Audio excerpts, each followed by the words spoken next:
Àṣàbí ògún ọmọ Adémẹ́fun. Ṣé bí bá a bá ròde àtọrọ aṣọ, bá a ròde àtọrọ ẹ̀wù tọrọ bàtà. Èmi ò rí bí tẹ́nìkan tọrọ ejò múròde. Ǹlẹ́ o ọmọ ọlọ́ká mẹ́rìndínlógún, ìyá mi ọmọ eléré ọba. Abeokuta, the Ogun State capital, is synonymous to greatness because of the people it has produced and is still producing. The Egba land is tagged as the land of famous people.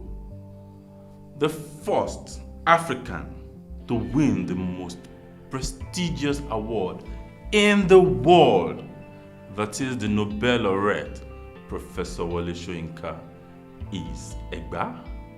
The musician with the most disciplined band in Africa, Fela Anikulapo Kuti, was from Egba. I am proud to be one of those great Egba people, and so is the birthday girl, Àṣàbí Adémẹ́fun.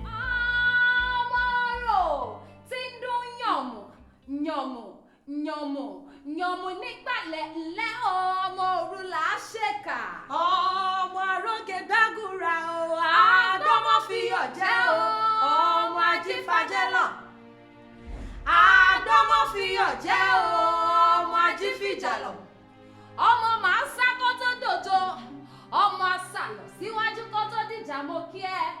Àṣàbí ò tó torí ọkọ rẹ̀ ṣàná nílé ọgbọ́n. Àṣàbí hails from one of the 5 key provinces of Egba land, talking about Gbagura.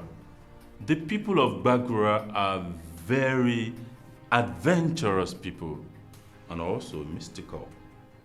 Àṣàbí's mystic may not be dangerously daring like that of our ancestors who wore live snakes around their necks as necklace. But her elegance and beauty is mystically enchanting and bewitching too.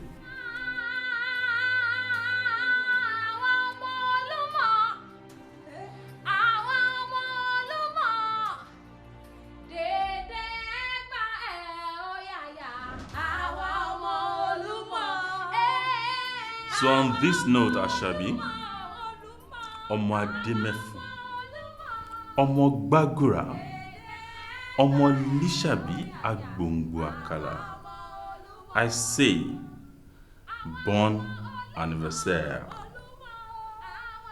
happy birthday, ẹ kú àjọ̀dún, ọjọ́ ìní, ìgbà ọdún, ọdún kan. Ìrẹ ọmọ Olúmọ, èmi ọmọ Olúmọ, gbogbo Ẹ̀gbá ẹ̀ ó yáyà.